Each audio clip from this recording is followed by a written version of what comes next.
breaking now from Fox 17 News. And breaking news tonight, Grand Rapids police are responding to a call of shots fired on Watkins Street on the city's southeast side. That's just a few streets away from last night's homicide on Eastern Avenue in Oakdale.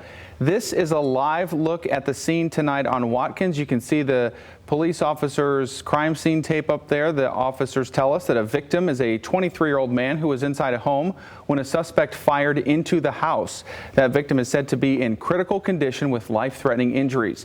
The investigation is still ongoing and police do not have any suspect information. So if you know anything, you are asked to call GRPD or Silent Observer.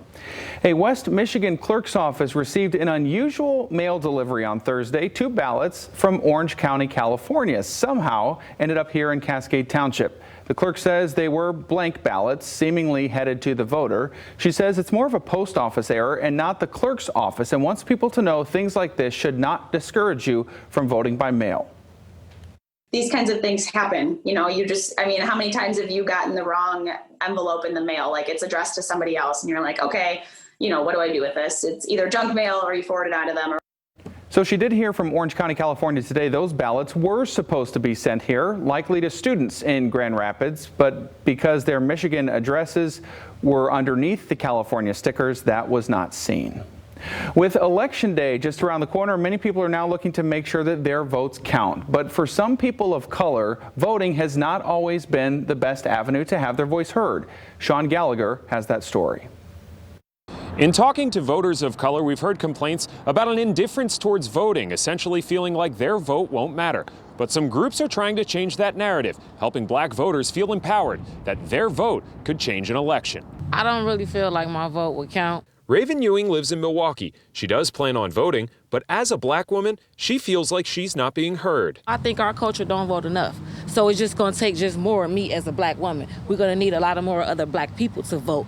For everybody, vote to count as one. Others feel like people in power have purposely taken steps to dilute their votes. They kind of gerrymander their neighborhoods and making it harder. Gerrymandering is the act of lawmakers redrawing lines, in theory, to keep things balanced politically. But that process can be taken advantage of to disenfranchise certain communities.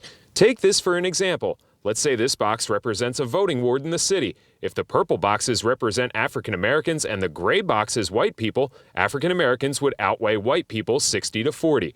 But creatively changing the lines to carve through different wards can change that. So now 2 of these 3 areas are white majorities, even though in total they take up the same amount of space. When you gerrymander and you pack folks into a district, you're diminishing their power. Democratic state lawmaker David Bowen says efforts like this can be demoralizing to black voters. It's really important that black voters understand the power that they have, especially in one of the biggest swing states in the country. Even former Republican state senators agreed. Then I realized that we had invented a process that was thwarting the will of voters. It's why there has been a big push this election cycle to get black voters registered to vote.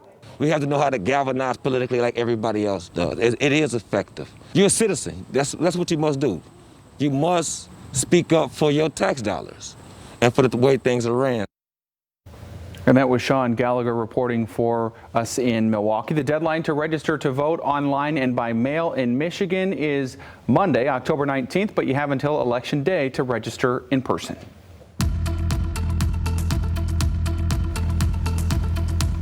Oh, look at this. Here's a sunset from earlier today. Thanks to Kevin Butler from Ionia for sending this in. Kevin, hopefully I'm saying your name right. Eric is here with the forecast now, and that's a nice looking sunset, Eric, and a nice rainbow, even though there was some very strange, you were listing them all earlier today. You were saying the rain and lightning and thunder, and might as well do it all. Anything that you could have in